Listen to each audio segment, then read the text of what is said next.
feels stiff though, like something's in it. Speed wobbles! Oh, okay.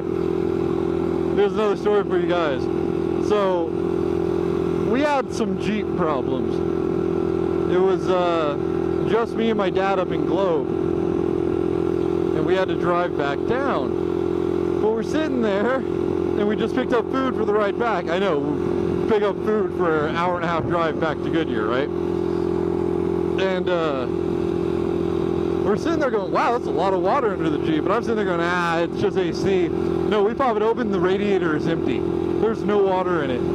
And so they go, wow, that's really weird. So we top it off, we drive it, and we check it again. No, sure enough, it's losing water like crazy. The seal let out on the shaft of the water pump, so water was seeping through and coming out of the weep hole. Weep hole! But it was coming out of the weep hole.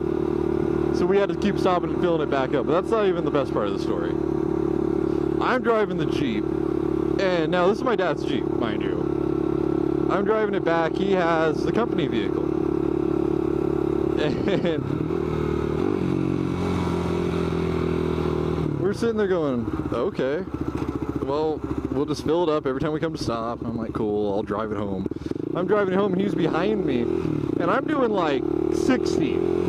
And ahead of me is some railroad tracks. Now, I've experienced what I'm about to tell you before, but I've experienced it in different situations. I've never experienced it while going straight for a long period of time. So normally when I'm coming out of somewhere and still missed my turn, like in the midst of my turn, it happens. But driving, and I hit the railroad tracks, and it just starts doing this like crazy. And I mean, it's uncontrollable. Like, you can't control this at all. If you ever had speed wobbles before, you know there's not many ways to like take care of it. The best way to handle speed wobbles is to let off the gas, hold the steering wheel tight, and slowly apply the brakes while trying to get off of the road. And yeah, that's about the best way to handle it. And I get over on the side of the road, and my dad goes, what the hell is that? Like, that was a speed wobble. You've never experienced it before? It's your Jeep, you should have experienced it before. And he goes, no. Yeah, it happens. It's something that just happens with Jeeps and really any live front axle vehicle. I mean, it happens to, I know some of the Dodge 2500s and up have the problem. But the Jeep was great because he's never had experience, or never experienced it before, and he thought it was because of the lift kit. It's not. It's happened prior to putting the lift kit on it. We have a 2.5-inch lift on the front and a 2-inch in the rear. So lift kit and leveler, so it levels out the body too. So it doesn't have this like 2-inch rake. But I'm trying to explain to him, it's happened to me before. It happens when heading east and then getting onto the 101, or the loop to the 101, right? I think that's what it is. There's parts where the bridge is like linked together and has these like big bumps in them. And I'm trying to tell him it happens over that too. While you're turning, it's not as bad, and it'll happen down to like 10 miles an hour if you're stuck in traffic. It can still happen if you're rolling. And he thought it was because of the lift kit, which even when I was in high school driving this Jeep, it's happened to me. The road I normally go down has a bunch of like repairs in it, where they've ran stuff under the street. Now there's these big bumps. It's happened to me there, going straight once. Most of the time it happened when I was picking up one of my friends and getting on that road. It happens.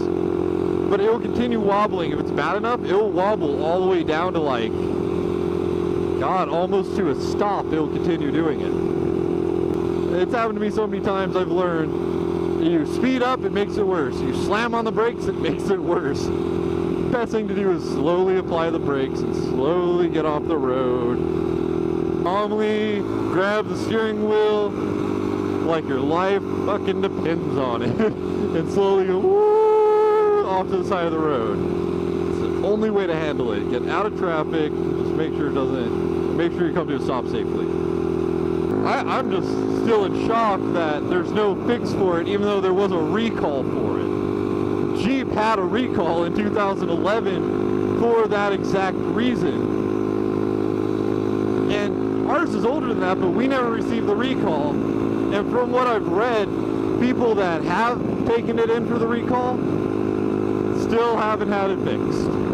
So, anybody out there, Jeep owners that know how to fix this death wobble, more than willing to hear about it.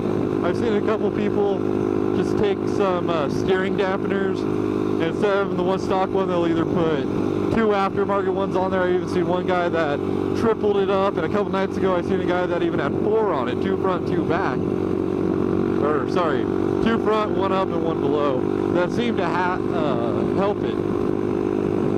I have yet to be so lucky to find how to fix it perfectly. Because even these people still have it happen. Cows! Cows! Moo! That was a bull. That was a bull! It was a bull!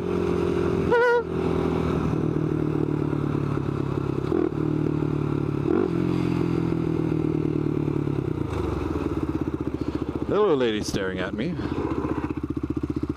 Hello, me locking up my brakes. Dude, are you turning? Because you have no turn signal on. I can't tell if you're turning because you don't have a turn signal on.